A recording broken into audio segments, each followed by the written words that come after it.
Good afternoon, guys. Yesterday we have discussed problem number 4. Today we will discuss problem number 5. See, we are already slow because हमारे 12 lectures completely हो चुके हैं और according to the syllabus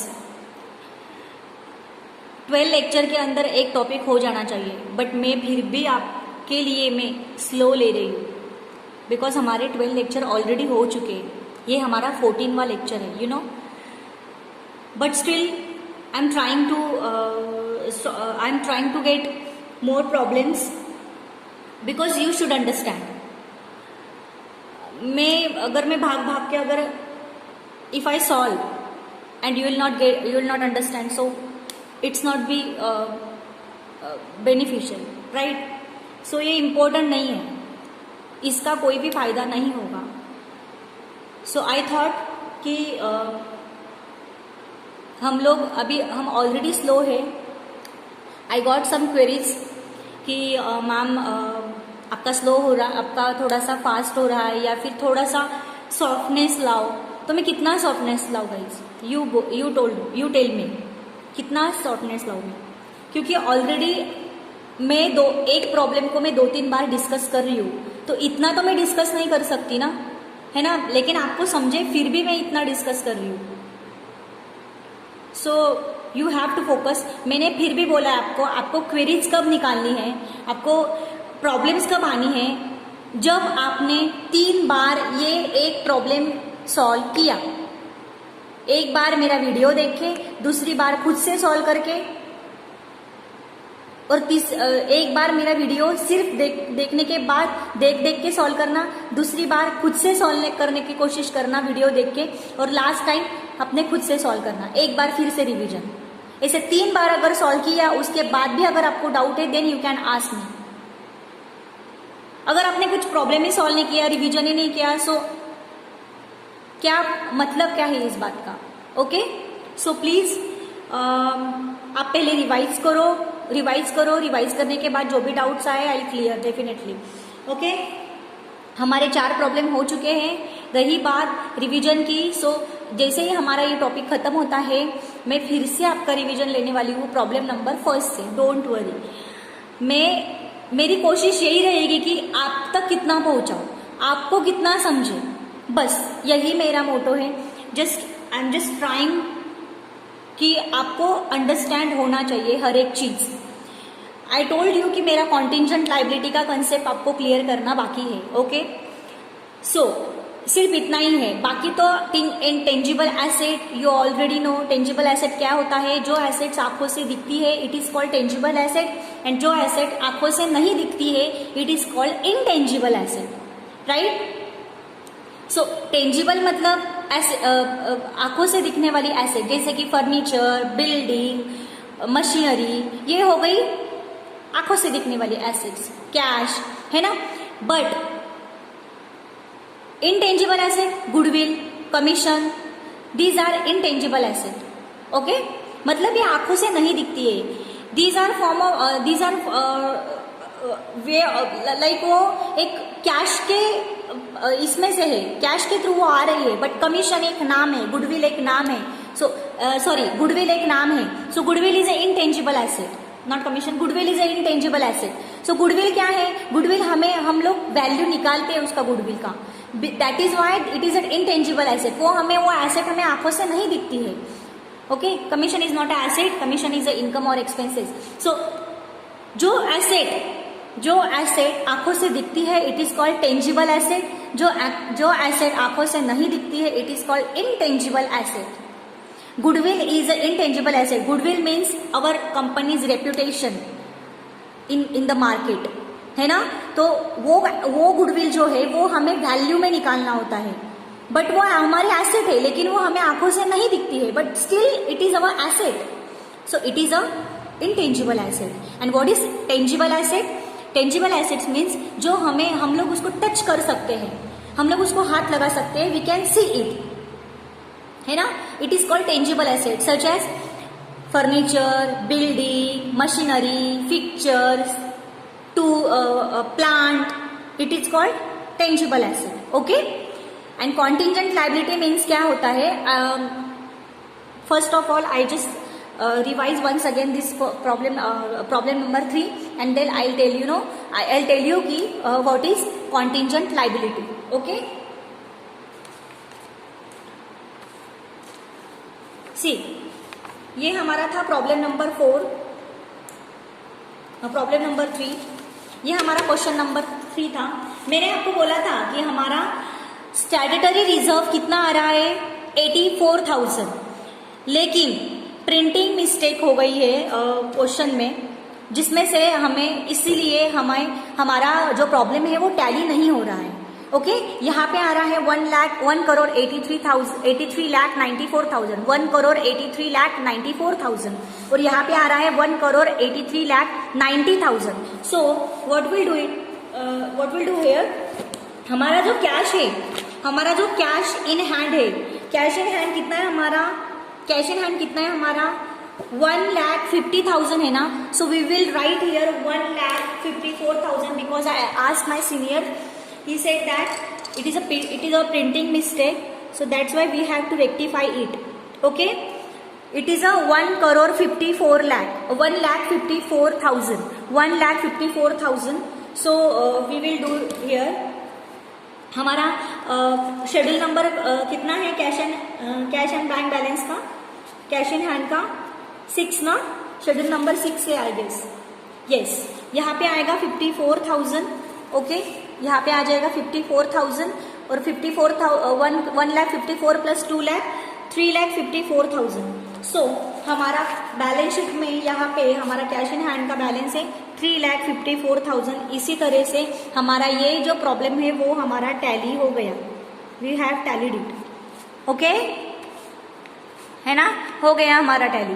okay, सो ऐसे major mistake, थोड़ी सी minor mistakes रहती है, वो हमें we have to just conclude it, we have to realise it कि कहाँ पे क्या हो रहा है, या फिर मेरा प्रॉब्लम तो सब कुछ सही है, लेकिन कुछ हम लोग तो क्वेश्चन पेपर अगर हमारे पास आता है तो we can directly go to the supervisor and ask him कि क्वेश्चन पेपर में ऐसा है, मेरा तो मतलब यहाँ पे कुछ कभी प्रिंटिंग मिस्टेक हो गई है. बिकॉज कैसा होता है क्वेश्चन पेपर में ऐसे ही क्वेश्चन आते हैं जो हमने उस मेथड का हमने सॉल्व किया है, उसके बाहर तो कोई आता ही नहीं क्वेश्चन पेपर, है ना. बिकॉज आई ऑल्सो मैं भी निकालती हूँ question paper, that's why I know that कि जाना पहचाना ही क्वेश्चन पेपर आता है, जाने पहचाने ही क्वेश्चंस आते हैं कि अरे हाँ मैंने तो ये प्रॉब्लम का रिवाइज किया था, मैंने तो ये प्रॉब्लम सॉल्व किया था, तो यही टाइप का क्वेश्चन है ये. तो इसलिए बच्चों को रिमाइंड हो जाता है कि ये क्वेश्चन में ये प्रिंटिंग मिस्टेक हुई है, दैट्स वाई. तो ठीक है, मैंने जितना सॉल्व किया गाइस उतना ही करो, उसी तरीके इसी के अकॉर्डिंग आप अलग अलग बुक में से अलग अलग प्रॉब्लम्स को सॉल्व करते जाओ इसी मेथड से, बस आपको कोई भी प्रॉब्लम नहीं आएगा. If you have any problem you can frequently ask me. Okay, so let's go. हमारा ये प्रॉब्लम नंबर 3 का भी प्रॉब्लम हमारा सॉल्व हो गया है, अभी इसका कोई भी डाउट्स नहीं बचा है. But still if you have any doubts I can solve it. Okay, but I think I hope कोई भी डाउट नहीं बचा है. आप पहले 3 बार रिवाइज करो, देन फिर भी आपका कोई डाउट रह जाता है, then you can tell me, you can ask me. Okay, चलो फिर हमारा प्रॉब्लम नंबर 4 तो हो चुका था गाइस. ओके, प्रॉब्लम नंबर 4 बहुत इजी था. Now I will tell you contingent liability, because ये कॉन्टिजेंट लाइबिलिटी का हमारा कंसेप्ट हम बार बार रह रहा है.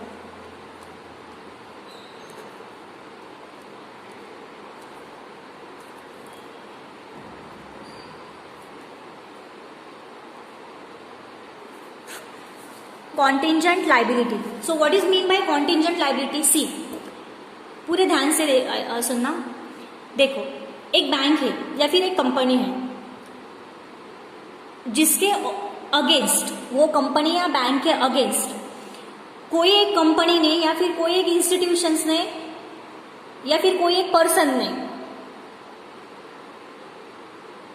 कुछ कोर्ट में कुछ उन्होंने कुछ केस डाल दी है वो कंपनी या बैंक के अगेंस्ट में.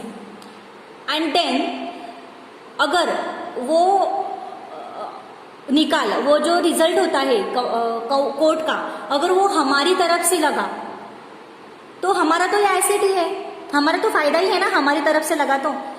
अगर वो कोर्ट का डिसीजन अगर उनकी तरफ से लगा, जो हमारा ऑपोजिट है, बैंक या कंपनी का जो ऑपोजिट है, तो हमें उनको पे करना पड़ेगा। मतलब कुछ अमाउंट की वजह से ही उसने केस की होगी, राइट, तो उसको हमें पे करना पड़ेगा।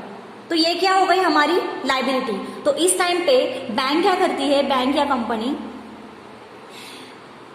एक फिक्स्ड अमाउंट जो कॉन्टिंजेंट लाइबिलिटी करके, कि समझो अगर हमारे यहाँ से अगर केस नहीं लगा, केस अगर हमारी तरफ से अगर नहीं आया, तो हमें उसको पे करना पड़ेगा। So it is a probability, right, ये हमारी तरफ से लगेगा भी या नहीं भी लगेगा। That's why it is called, मतलब ये लाइबिलिटी हो भी सकती है, नहीं भी हो सकती है। इसलिए कंपनी क्या करती है, किस्सा जो भी लाइबिलिटी का जो भी एक अगर वो कोर्ट का जो मतलब वो पर्सन को या फिर कोई इंस्टीट्यूशन को अगर वो उसके तरफ से अगर निकल लगा, तो कंपनी वो पैसा देना पड़ता है, उसको उतना अमाउंट देना पड़ता है। दैट्स वाई कंपनी छोटा सा, मतलब वो अमाउंट एक साइड में रख देती है और वो लाइबिलिटी नाम देती है उसको। That's liability we can call it what, contingent liability. मतलब वो लाइबिलिटी होगी भी नहीं भी होगी। That's why we write in separate. हमने देखो शेड्यूल में हमने सबका टोटल किया, लाइबिलिटी साइड में उसको क्यों नहीं लिया, because it is a separate, because we can not say that is a liability और नॉट।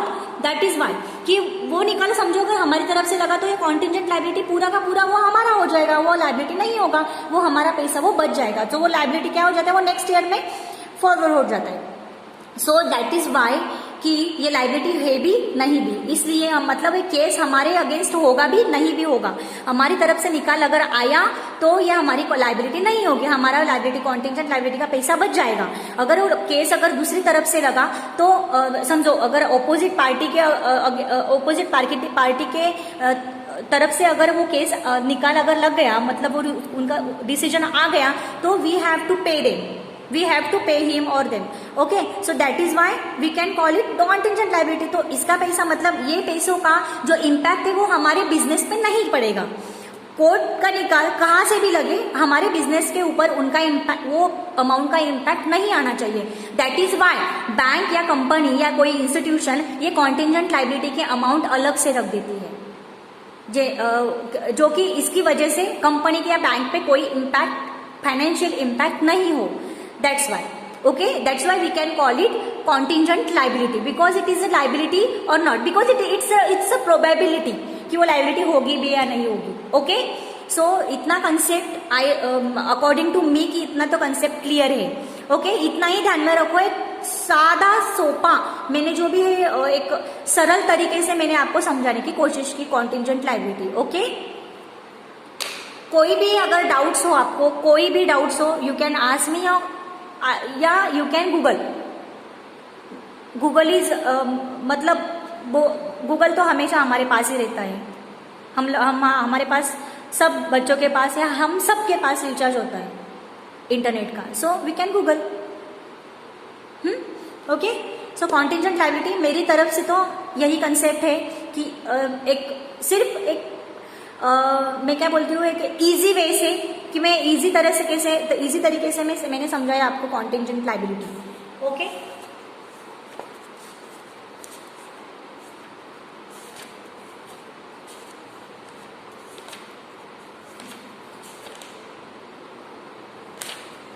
एक सेकेंड।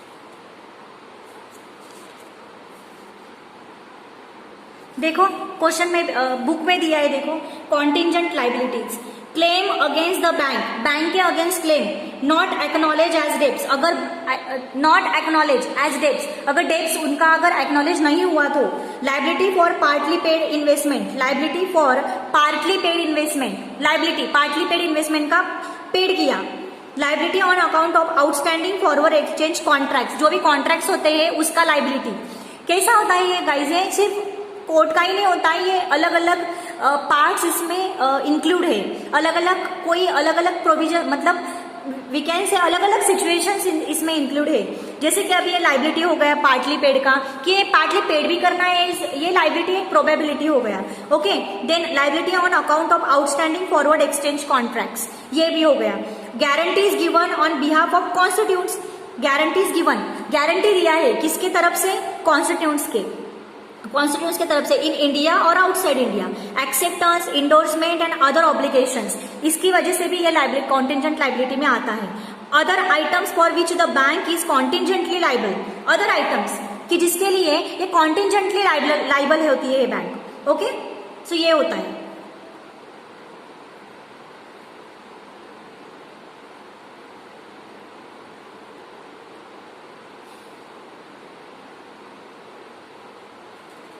ठीक है, अगर मैं फिर भी अगर इतना ही ध्यान में रखो, बाकी कुछ भी नहीं है कॉन्टिजेंट लायबिलिटी में ध्यान में रखने जैसा।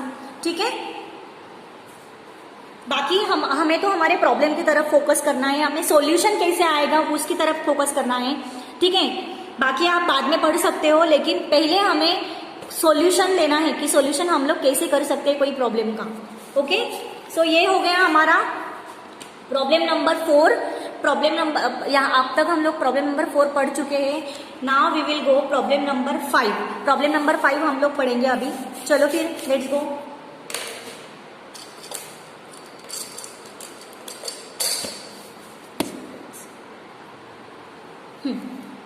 The following is the trial balance.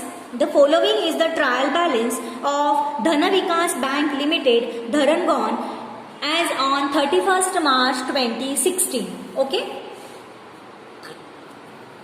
Particulars: debit, credit. Subscribed capital 50,000 equity shares of ₹10 each, fully paid. Fully paid है, सब्सक्राइब किया हुआ है, फुल्ली पेड है। इट विल क्रेडिट साइड में दिया है, अब it is our liability. Okay, liability में आएगा, ये सब्सक्राइब किया हुआ है 5 लाख। ये कहाँ आएगा? शेड्यूल नंबर 1 में। कहाँ आएगा ये? शेड्यूल नंबर 1 में। हमें यहाँ पे ही हम लोग थोड़ा सा रियलाइज कर लेंगे कि ये कहाँ पे आएगा, ये कहाँ पे आएगा। ओके, नेक्स्ट रिजर्व फंड जो रिजर्व एंड सरप्लस में आता है वो वाला कहाँ आएगा? Schedule number 2। Loan, cash, credit and overdraft debit side की अमाउंट है, it means it is our asset. Liability का होगा तो लाइबिलिटी में loans, cash, credit and overdraft 2,85,000। Schedule number 9 advances में आएगा, शेड्यूल नंबर 9। प्रीमाइसेस एसेट है 50,000। 10 schedule number 10। India government securities asset है, शेड्यूल नंबर 8। करंट डिपॉजिट देखो लाइबिलिटी साइड में आया है, fix deposit liability, saving deposit liability है ना। ये कहाँ पे आएंगे? 3rd में आएंगे, शेड्यूल नंबर 3rd में बोरोविंग्स में आएंगे, राइट। सॉरी, डिपॉजिट में आएंगे, शेड्यूल नंबर 3 डिपॉजिट में। ओके, शेड्यूल नंबर 3 डिपॉजिट में। ओके, डिपॉजिट किया हुआ है ना, तो हमें ये कभी ना कभी तो देना है डिमांड पे, पब्लिक के डिमांड पे। तो ये हमारा क्या हो गया? लाइबिलिटी हो गया। देना यानी लाइबिलिटी, लेना यानी asset. Okay, next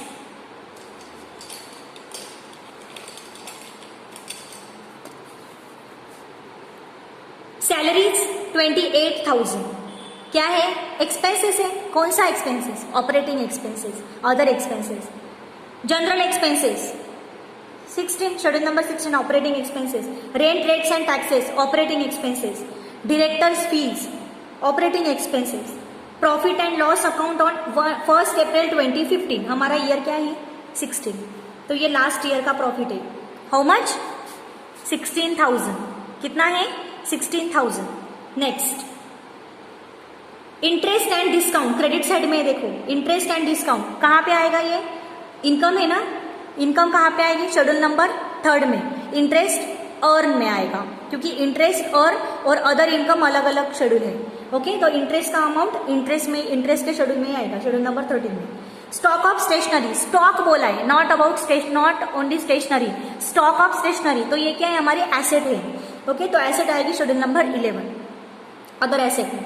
bills purchased and discounted, bills purchased and discounted, हमने बिल खरीदा और डिस्काउंट किया, और हमने बिल खरीदा और डिस्काउंट में, हमने बिल खरीदा और बिल डिस्काउंट किया, ये हमने स्टैंडर्ड 12th में पढ़ा है बिल ऑफ एक्सचेंज के टॉपिक में, कि बिल क्या होता है, परचेस क्या होता है, डिस्काउंटेड बिल क्या होता है। ओके, बिल डिसऑर्डर्ड क्या होता है, बिल डिसऑर्डर होने के बाद बैंक्स क्या करती है। ओके, सो ये हो गया 46,000, ये हमारी एसेट है। ओके, तो ये एडवांसेस में जाएगा शेड्यूल नंबर 9 में।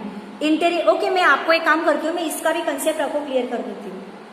इंटेरियम डिविडेंड, डिविडेंड यानी लाभांश कितना है, 17,000। How much is it, 17,000। Recurring deposit, देखो लाइबिलिटी साइड में है, डिपॉजिट में है, इट इज कॉल्ड लाइबिलिटी, मतलब कभी ना कभी तो हमें देना ही है, तो ये आ जाएगा 20,000।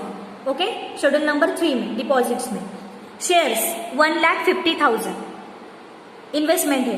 Cash in hand with RBI 1,93,000। Money at call and short notice schedule number 7, okay 80,000। Okay, ये हो गया। हम लोग शेड्यूल के हिसाब से हम लोग जाएंगे, डोंट वरी। चलो, the following information should be considered. Provision for bad and doubtful debts is required to be made at 5,000।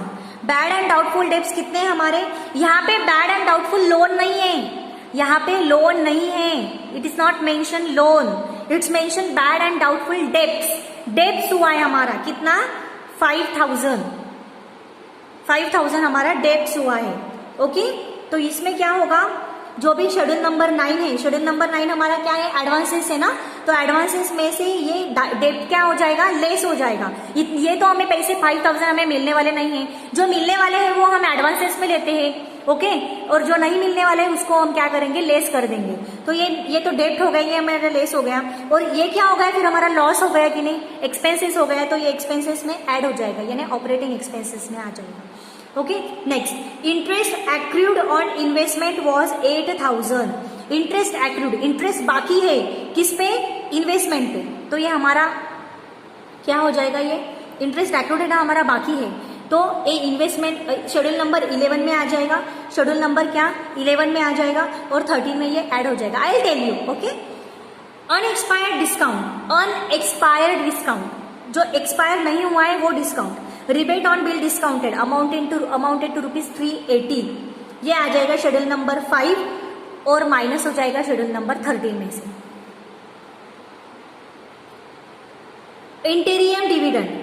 इंटीरियम dividend was declared 4% actual. Dividend किसके आता है, शेयर्स पे। डिविडेंड किसके आता है, शेयर्स पे। ओके, हमारा कैपिटल पे। डिविडेंड किस पे आता है, हमारे कैपिटल पे, जो भी शेयर्स है, कैपिटल है हमारा उस पे, इक्विटी शेयर्स पे। तो हमारा कैपिटल कितना है, कैपिटल कितना है हमारा 5 लाख, तो 5 लाख पे 4% कितना हो गया, 20,000। 5 लाख पे 4% कितना हो गया, 20,000, है ना। एक्चुअल में कितना डिक्लेयर किया उन्होंने, 4,000 ना, 4% ना, तो 5 लाख पे 4% कितना हो गया, 20,000। ऑलरेडी हमारे पास कितना है, डिविडेंड पेड कितना किया है, 17,000। इट मीन्स हमें ऐड कितना करना है, 3,000, और हमें ऐड कितना करना है, 3,000 हो गया, 20,000, हमें 20,000 लाना है। ओके, तो ऑलरेडी हमारे पास 20,000 हमने पेड किया है। ओके, ऑलरेडी हमने 17,000 पेड कर दिया है, तो हमें अभी 3,000 उसमें ऐड करना है, तो हमारा 20,000 हो जाएगा। आगे, endorsement made on behalf of customers total 1,15,000। अभी मैंने समझाया, इंडोर्समेंट एक्सेप्टेंस अगर आया तो वह कॉन्टिजेंट लाइबिलिटी में आएगा। सो ये कहाँ पे जाएगा, contingent liability, it means schedule number 12। Okay, fast नहीं हो रहा है, मैं स्लो ही पढ़ा रही हूँ। Okay, already we are late. Authorise capital was 80,000 equity shares of ₹10 each. Authorise capital कितने हैं हमारे, 80,000। कितने हैं हमारे ऑथराइज कैपिटल, 80,000। आगे, 10,000 were added to the premises during the year. कितने रुपीज इस ईयर में, करंट ईयर में ऐड किए हैं? 10,000। हमारे प्रीमाइसेस कितने थे? देखो हमारे प्रीमाइसेस कितने थे? 50,000 थे हमारे प्रीमाइसेस। देखो 50,000 थे हमारे प्रीमाइसेस।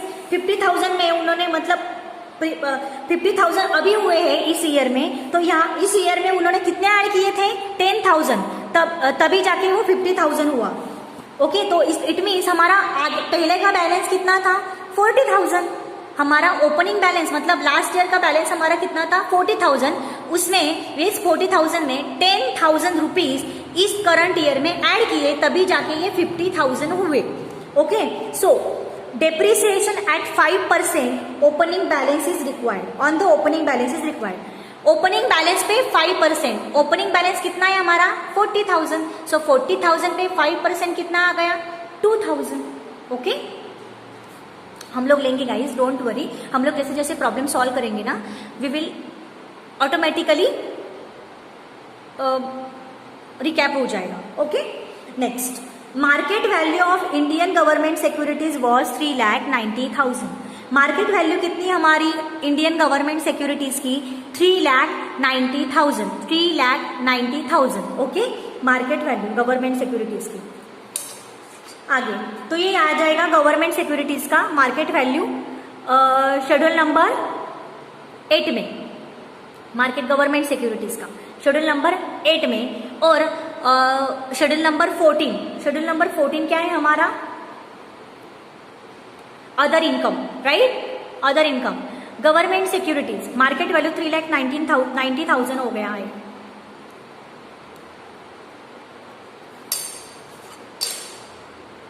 वी विल हम लोग डिस्कस करेंगे, डोंट वरी।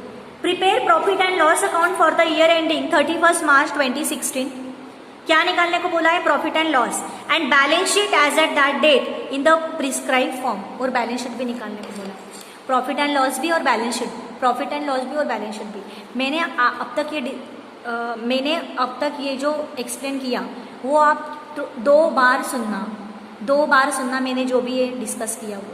अभी मैं जैसे जैसे प्रॉब्लम सॉल्व करूंगी आई विल डिस्कस अगेन। जब हम सॉल्व करेंगे मैं फिर से मैं एक एक आइटम पे मैं डिस्कस करते जाऊंगी। ओके, मैं क्या बोली थी? Bill purchase and discounted. What is bill purchase and discounted? देखो हमने 12th में पढ़ा था बिल ऑफ एक्सचेंज। एक बायर होता है और एक सेलर होता है। ओके, एक बायर होता है और एक सेलर होता है। बायर ने सेलर से उधार गुड्स लिए, उधार क्रेडिट बेसिस पे उधार उसने गुड्स लिए। And then he said that कि आप मुझे बिल दे दो या फिर मैं आपको बिल दे देता हूँ तो आपको पैसे मिल जाएंगे इस डेट पे।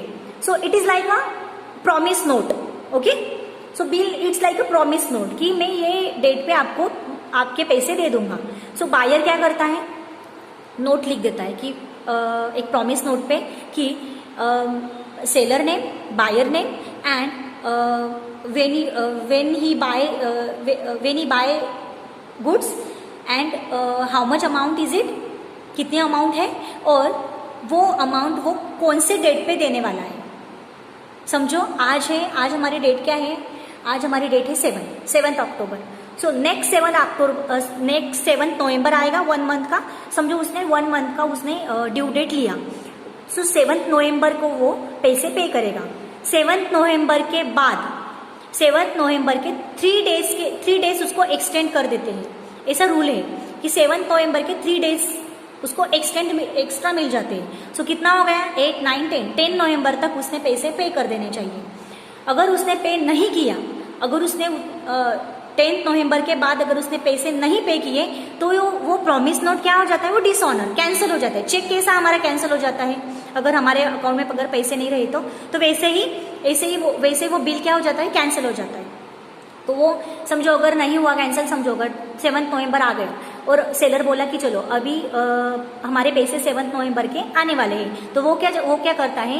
बैंक में जाके वो पैसे वो उसके बैंक में जाता है और वो बिल दिखाता है और बिल वो बैंक एक्सेप्ट कर लेता है और उसको पैसे पे कर देता है उसके बैंक में जाके। ऐसी ये प्रोसीजर होती है। अगर उसके बैंक में पैसे नहीं होते हैं तो वो क्या हो जाता है, ऑटोमेटिकली वो बिल क्या हो जाता है, डिसऑनर्ड हो जाता है। चेक कैसा हमारा डिसऑनर्ड हो जाता है, वैसे ही वो बैंक बिल जो होता है वो डिसऑनर हो जाता है। और वो डिसऑनर होने के बाद बैंक चार्जेस लगते हैं, फिर और क्या हो जाता है, कुछ नोटिंग चार्जेस लगते हैं, आपको याद होगा थोड़ा थोड़ा, ठीक है ना।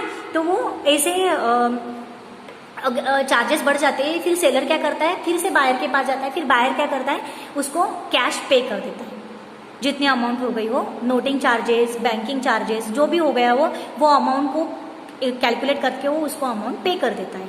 ओके, तो कभी कभी क्या हो जाता है, अगर समझो सेलर को 7 नवंबर का तक नहीं रुकना है, उसको अभी 25 अक्टूबर को ही उसको जरूरत है, तो वो क्या करता है, इसमें बिल वो क्या कर देता है, बैंक के पास, कोई बैंक में जाता है और वो बैंक को क्या बोलता है, एक काम करो आप ये बिल ले लो, आप ये बिल मेरे से खरीद लो, एंड देन आपको ये 7 नवंबर को आपका ये बिल हॉनर्ड हो जाएगा, क्लियर हो जाएगा आपका ये बिल। चेक कैसे क्लियर होता है वैसे आपका ये बिल क्लियर हो जाएगा, तो आप मेरे से ये खरीद लो। देखो ये 10,000 रुपीज का बिल है ना, आप क्या करो 10% मुझे डिस्काउंट, मैं आपको 10% डिस्काउंट दे देता हूँ।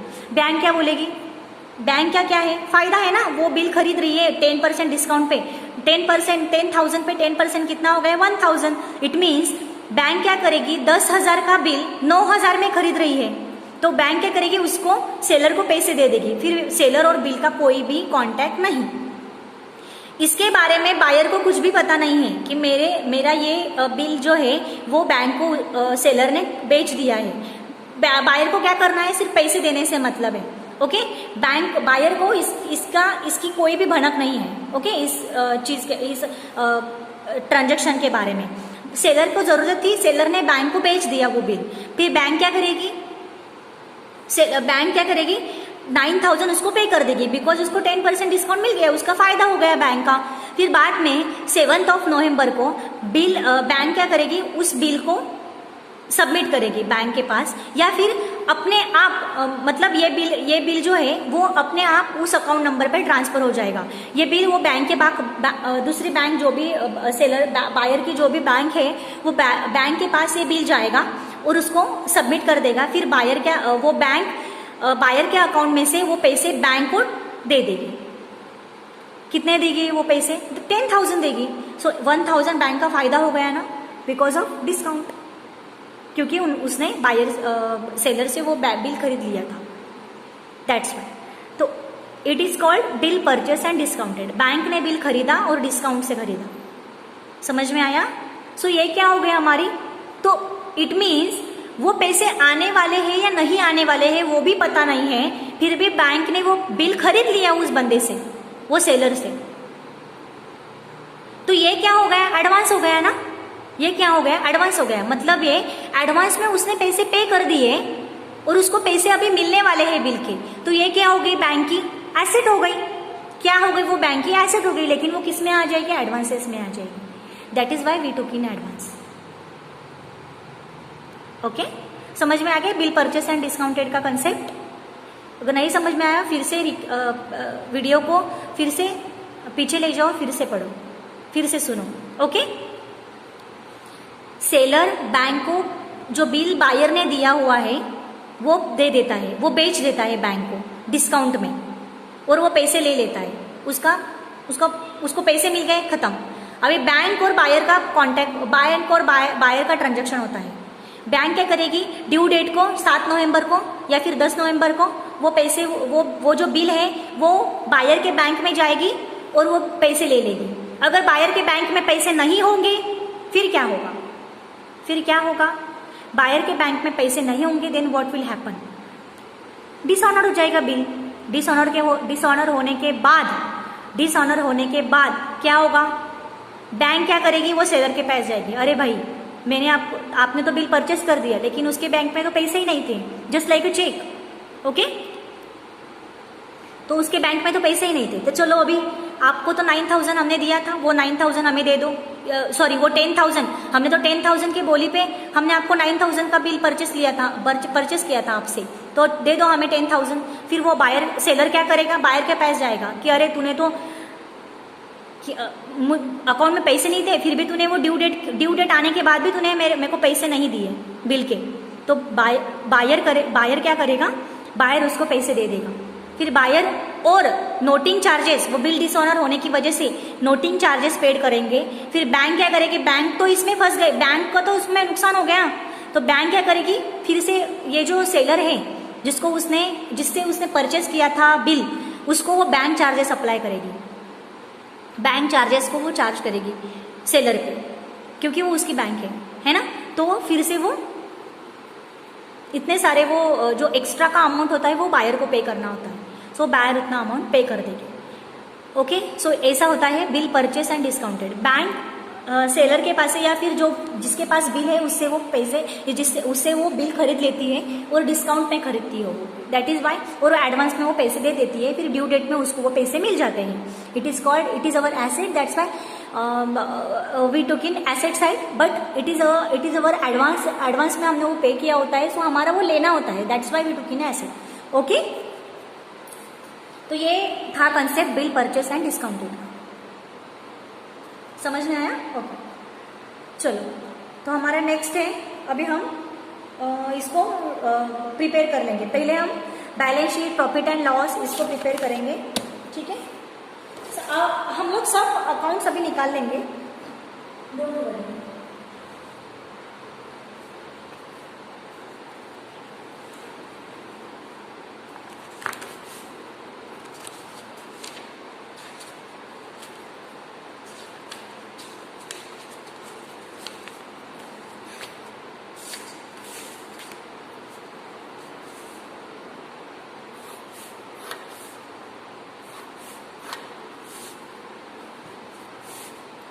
ये आ जाएगा कैपिटल। पहले मैं शेड्यूल निकाल लेती हूँ, आप पहले बैलेंस शीट निकालना। एक काम करती हूँ, हम लोग पहले बैलेंस शीट निकालेंगे।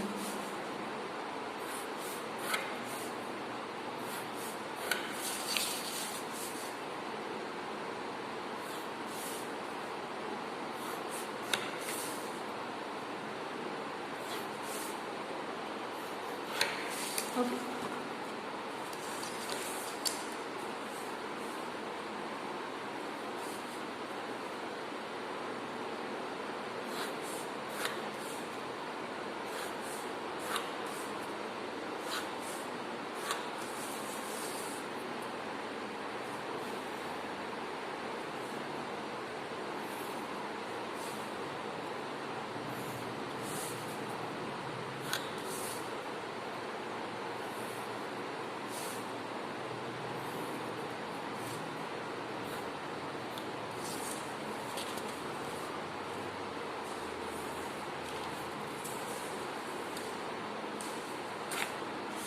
शेड्यूल नंबर 3,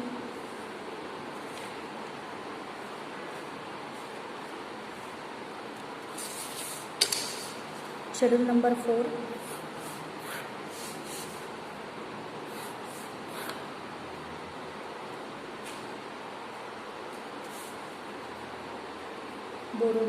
बोरोविंग का छोटा सा ही आएगा।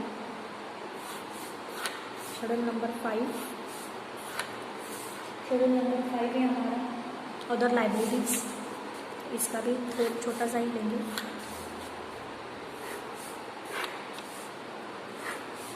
हर एक को 6-6 लाइन्स छोड़ दो, हर एक को 6-6 लाइन्स, 6-6 लाइन्स, आप 6-6 लाइन्स का आप अकाउंट्स प्रिपेयर कर लो।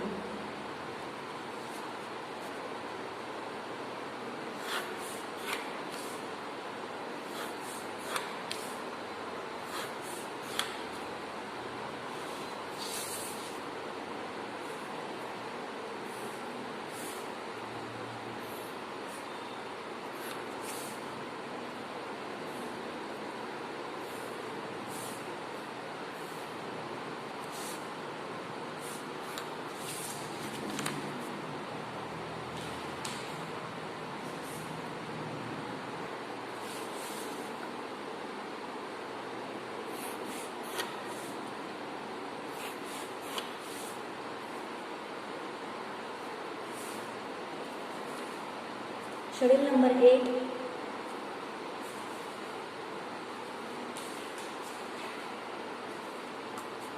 शेड्यूल नंबर 8 इन्वेस्टमेंट का भी 6 lines. Schedule number 9 advances.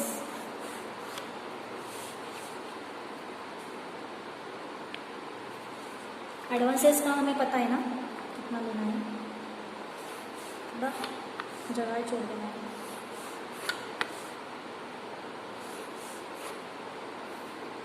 Schedule number 10 fixed asset, इसका थोड़ा जगह ज़्यादा छोड़ना है, 10 लाइन्स है ना।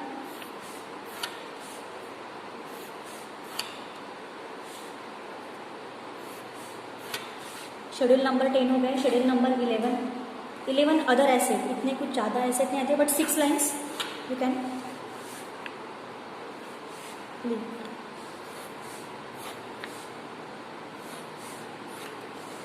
कॉन्टिजेंट लाइबिलिटी शेड्यूल नंबर 12, इसका भी 4 to 5 लाइन्स छोड़ो।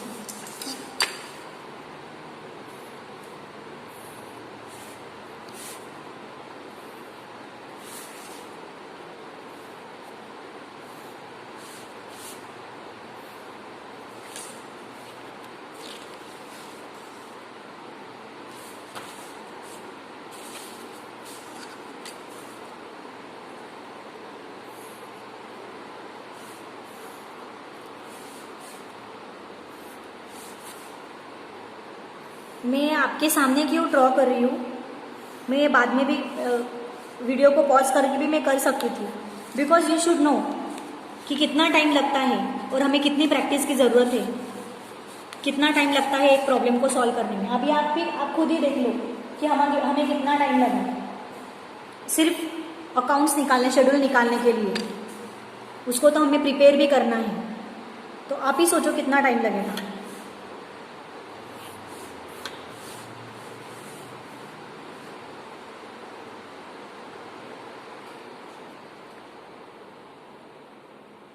एक काम करती हूँ, इसको पूरा का पूरा ले लेती हूँ।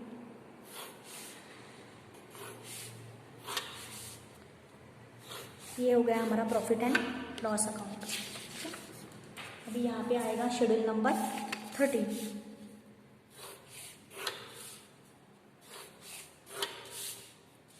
इंटरेस्ट अर्न में आएगा schedule number 13। Schedule number 14 what, other income. Other income में इतना ही जगह छोड़ रही है। आगे क्या आएगा, interest expanded, schedule number 15। Interest expanded, इसको छोड़ देती हूँ इतनी जगह, इससे भी वो नेक्स्ट शेड्यूल में कम पड़ने वाली है।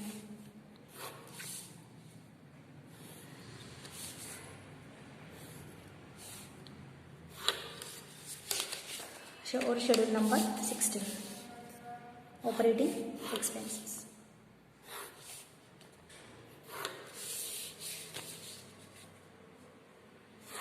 कितना हो जाएगा,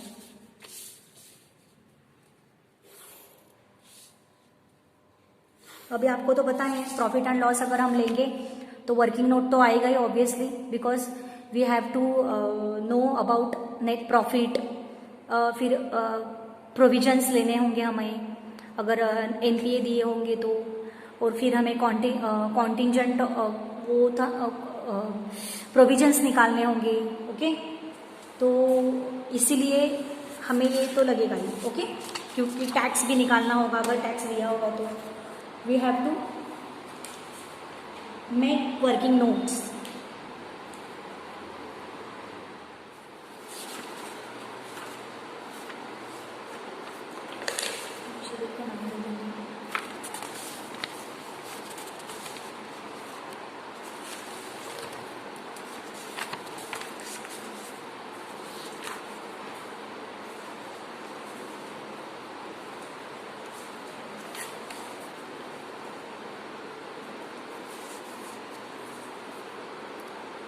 In the books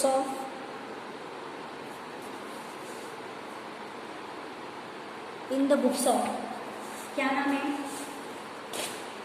बोलो। Dhan Vikas bank Limited, धरणगढ़।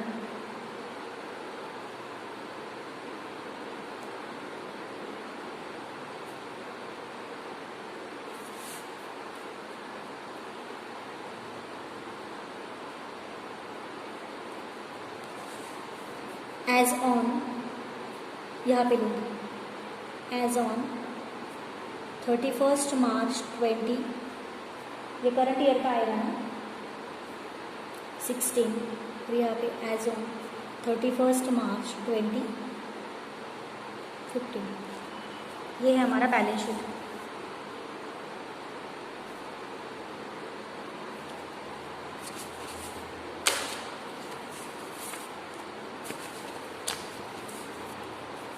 Schedule number 1,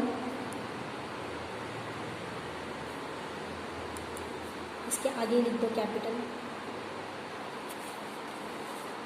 schedule number 2,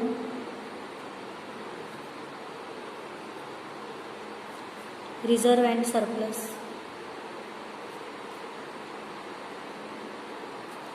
schedule number 3, deposit.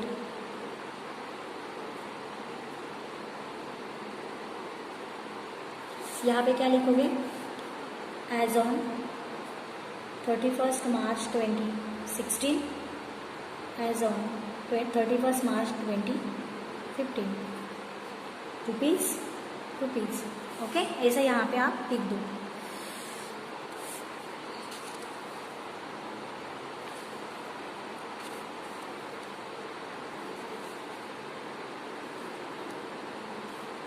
Schedule number 4, borrowings.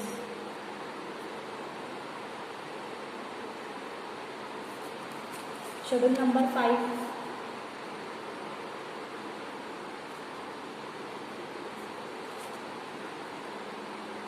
Other liabilities and provisions.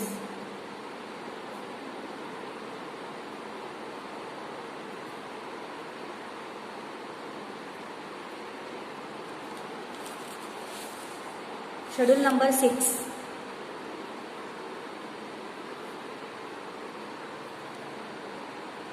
Cash and balance with RBI।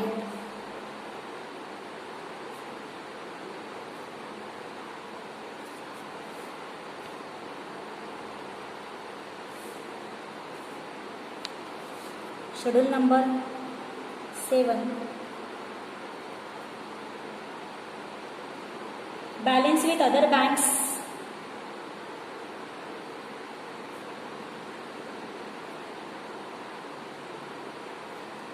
And money at call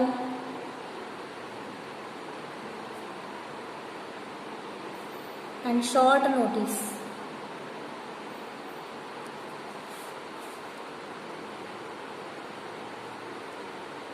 schedule number 8, investment.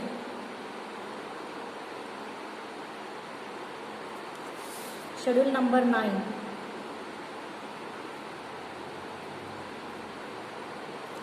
Advances.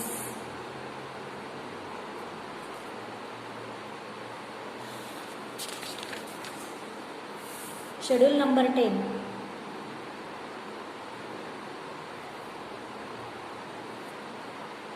Fixed assets.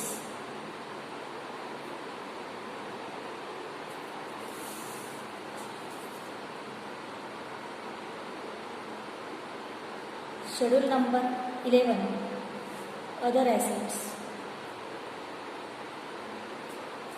And schedule number 12, what is, क्या आएगा, contingent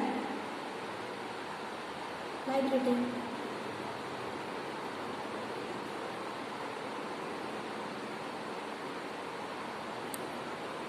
okay,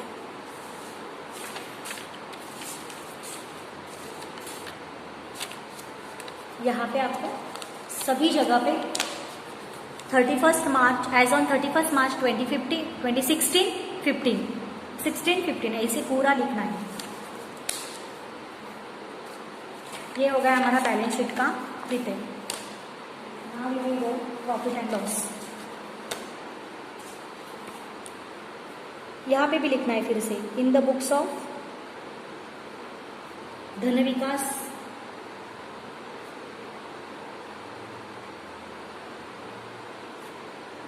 bank limited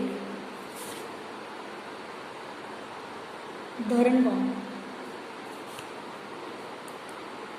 profit and loss account as on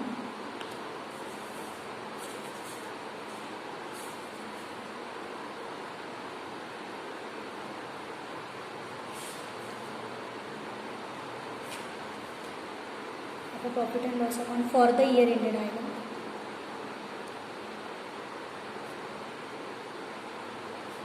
31st March 2016, यहाँ पे for the year ended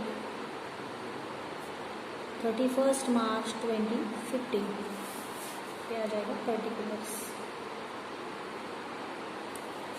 ठीक है ना।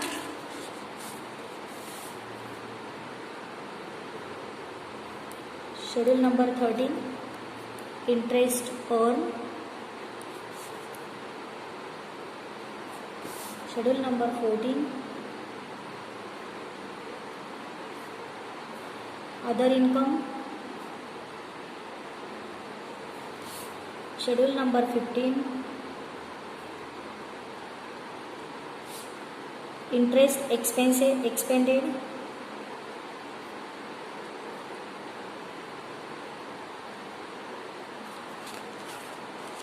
Schedule number 16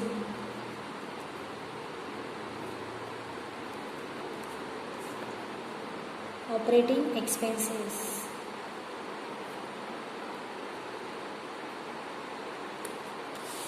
okay,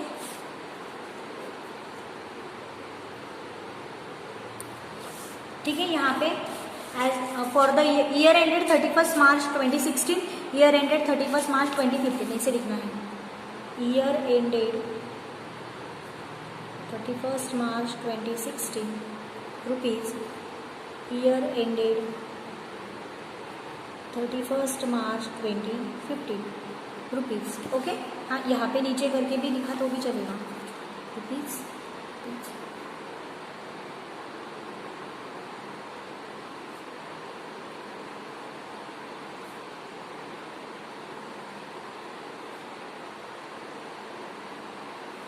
है ना, हो गया हमारा, हमने शेड्यूल्स निकाल लिए, सब प्रिपेयर कर लिया। अभी हमें सिर्फ सॉल्यूशन लेना है। ठीक है, तो आज का ये सेशन हमारा ख़त्म हो गया।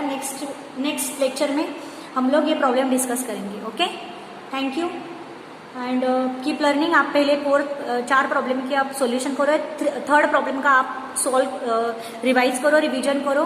ओके, ठीक है, क्योंकि उसमें थोड़ा सा लेंदी है, थोड़ा सा उसी के टाइप का ये प्रॉब्लम है अभी, इसलिए। Okay, thank you so much, good bye, take care, keep learning, thank you so much, bye bye.